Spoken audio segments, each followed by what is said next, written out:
আসসালামু আলাইকুম। এখন শুনবেন সংবাদ শিরোনাম। ফ্যামিলি কার্ডের পাইলট প্রকল্পের যাত্রা শুরু আজ। কিছুক্ষণের মধ্যেই উদ্বোধন করবেন প্রধানমন্ত্রী। ২৫০০ টাকা করে পাবে ৩৭,৫০০ নিম্নবিত্ত পরিবার। বাংলাদেশ ও যুক্তরাজ্যের মধ্যে দ্বিপাক্ষিক বাণিজ্য বিনিয়োগ বাড়াতে লন্ডনে গুরুত্বপূর্ণ বৈঠক। ব্রিটিশ ট্রেড মিনিস্টারের সাথে ডক্টর খলিলুর রহমান ও হুমায়ুন কবিরের আলোচনা। ইরানে বাড়ছে মার্কিন অভিযানের পরিধি। রাতভর তাণ্ডবে শিশুসহ ৪৩ জনের প্রাণহানি। শত্রু স্থাপনায় ১ টনের কম মিসাইল ছুড়বে না খামেনি প্রশাসন।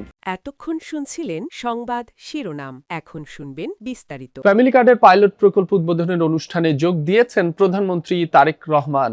বহুল আকাঙ্ক্ষিত আমাদের ফ্যামিলি কার্ড উদ্বোধনের আজকে প্রধান অতিথি ঢাকা ১৭ আসনের গণমানুষের সংসদ সদস্য মাননীয় প্রধানমন্ত্রী জনাব তারেক রহমান।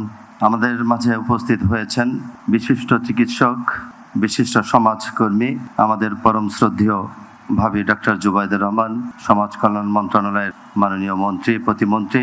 সামনে উপস্থিত আছেন মন্ত্রিপরিষদের সদস্যবৃন্দ, সচিব মহোদয়, মুখ্য সচিববৃন্দ, সংসদ সদস্যবৃন্দ এবং বিদেশি কূটনীতিকবৃন্দ, সাংবাদিক ভাইয়েরা, আসসালামু আলাইকুম রহমতুল্লাহ। অনেকে আজকে আপনারা অবগত আছেন, বহুল আকাঙ্ক্ষিত এই ফ্যামিলি কার্ড আমাদের নির্বাচনের একটি প্রথম অঙ্গীকার ছিল। আমাদের নেতা জনাব তারেক রহমান সারা বাংলাদেশে অঙ্গীকার করেছিলেন, বিএনপি যদি রাষ্ট্র পরিচালনার দায়িত্ব পায় তাহলে স্বাবলম্বী পরিবারকে প্রতিশ্রুতি দিয়েছিলেন তাদেরকে স্বাবলম্বী করে তোলার জন্য নারী কর্তা ব্যক্তিকে একটি করে ফ্যামিলি কার্ড দিবে। আমরা তার সহকর্মী হিসাবে যারা নির্বাচন করেছি, বিভিন্ন আসনে আমরা ঘরে ঘরে ক্যাম্পিং করে এই ফ্যামিলি কার্ডের উপকারিতা কি এটা আমরা ঘরে ঘরে পৌঁছাতে সক্ষম হয়েছিলাম। অনেকে তুচ্ছ তাচ্ছল্য করে বলেছিল, রাখ তোদের ফ্যামিলি কার্ড। আজকে মাননীয় প্রধানমন্ত্রী ঢাকা উত্তর সিটি কর্পোরেশনের পক্ষ থেকে আপনাকে অসংখ্য ধন্যবাদ, আপনার প্রতি কৃতজ্ঞ থাকব। আপনি যেই অল্প সময়ের মধ্যে সরকার গঠন হয়েছে মাত্র ২১ দিনের মধ্যে যে ইতিহাস সৃষ্টি করেছেন। দর্শক, আপনাদের দেখাচ্ছিলাম ফ্যামিলি কার্ডের পাইলট প্রকল্পের উদ্বোধনীতে যোগ দিয়েছেন প্রধানমন্ত্রী তারেক রহমান রাজধানী ঢাকায়। আমরা একটু চট্টগ্রামের খবরাখবর জানতে চাই। চট্টগ্রামে ফ্যামিলি কার্ড বিতরণ প্রকল্পের উদ্বোধন অনুষ্ঠানে কথা বলছেন অর্থমন্ত্রী আমির খসরু মাহমুদ চৌধুরী। চাইতে হয় নাই, সরকার নিজ উদ্যোগে প্রতিটি বাড়িতে গিয়ে গিয়ে সার্ভে করে বের করেছে এই ৪১ নম্বর ওয়ার্ডের মধ্যে সবচেয়ে যারা হতদরিদ্রকার, সবচেয়ে যাদের চাহিদা রয়েছে, যে পরিবারগুলো পাওয়ার জন্য তাদের আয়ের সাথে সামঞ্জস্য রয়েছে। এবং এটা আমরা শুরু করছি একেবারে হতদরিদ্র যারা, তাদেরকে দিয়ে শুরু করছি। তারপরে দরিদ্র যারা তারা আসবে, তারপরে নিম্ন আয়ের মানুষ আসবে, তারপরে মধ্যবিত্ত আসবে। এটা উপরের দিকে এইভাবে চলতে থাকবে। এটা বিশাল কর্মযজ্ঞ। কিন্তু এটা বাংলাদেশ ও যুক্তরাজ্যের মধ্যে দ্বিপাক্ষিক বাণিজ্য ও বিনিয়োগ বাড়াতে লন্ডনে গুরুত্বপূর্ণ বৈঠক অনুষ্ঠিত হয়েছে। পররাষ্ট্রমন্ত্রী ডক্টর খলিলুর রহমান ও প্রধানমন্ত্রীর উপদেষ্টা হুমায়ুন কবির ব্রিটিশ বাণিজ্য প্রতিমন্ত্রীর সাথে বিভিন্ন স্বার্থ সংশ্লিষ্ট বিষয়ে আলোচনা করেন। লন্ডনে সোমবার ব্রিটিশ বাণিজ্য প্রতিমন্ত্রী স্যার ক্রিস ব্রায়ানটনের সাথে বৈঠকে ব্লু ইকোনমিতে বিনিয়োগ এবং মেড ইন বাংলাদেশ ব্র্যান্ডকে আরো বিস্তৃত করার বিষয়ে আলোচনা হয়। এছাড়া দুই দেশই আসন্ন বিশ্ব বাণিজ্য সংস্থার ১৪তম মন্ত্রী পর্যায়ের সম্মেলনে ঘনিষ্ঠভাবে কাজ করার অঙ্গীকার করে। অন্যদিকে যুক্তরাজ্যের ট্রেড এনভয় ব্যারোনেস রোজি উইন্টারটন পররাষ্ট্রমন্ত্রী ও উপদেষ্টার সাথে সাক্ষাৎ করে বাংলাদেশকে এভিয়েশন হাবে পরিণত করার বিষয়ে আলোচনা করেন।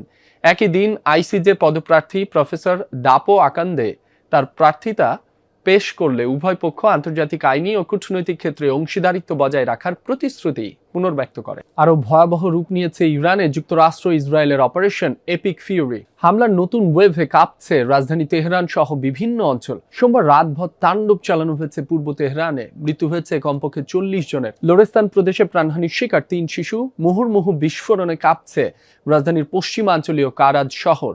সোমবার রাত থেকে বিদ্যুৎ বিচ্ছিন্ন হয়ে পড়ে অঞ্চলটি। যৌথ বাহিনীর হামলায় টার্গেট হয়েছে বিপ্লবী গার্ড, আইআরজিসির কমান্ড সেন্টার ও কার্যালয়। কুদস ফোর্সের একটি কমান্ড সেন্টার ধ্বংসের দাবিও করেছে ইসরায়েল। ইস্পাহানে টার্গেট হয়েছে মিসাইল তৈরির কারখানা ও আকাশ প্রতিরক্ষা ব্যবস্থা। সিরাজ শহরেও আক্রান্ত সামরিক স্থাপনা।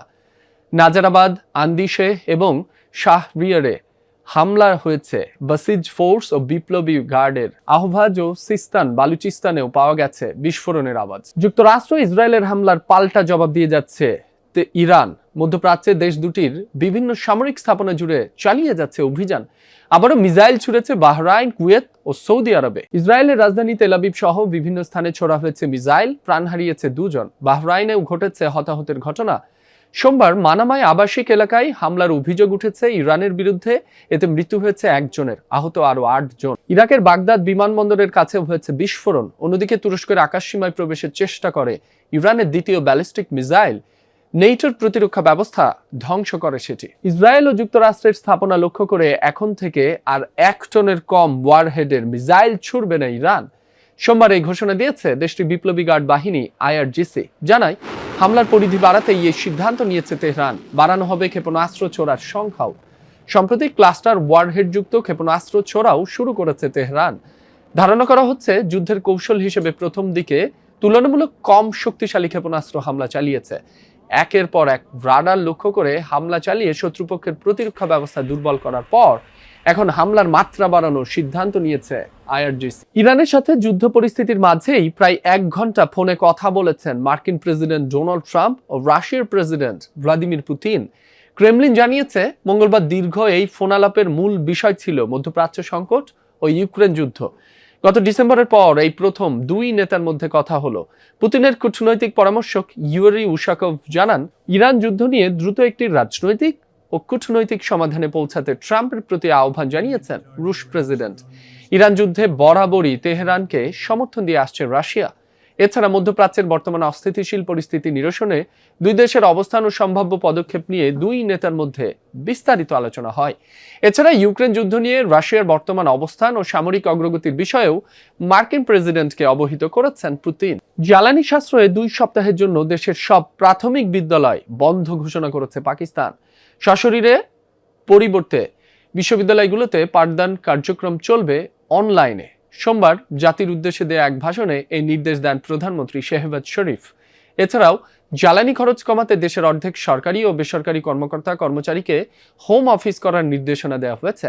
সাপ্তাহিক ছুটিও বাড়ানো হয়েছে 1 দিন।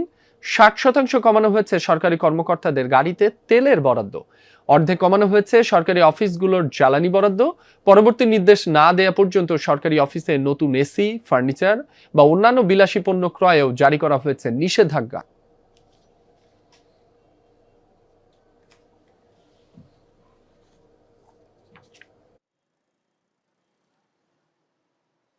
দর্শক, ফ্যামিলি কার্ডের পাইলট প্রকল্প উদ্বোধনী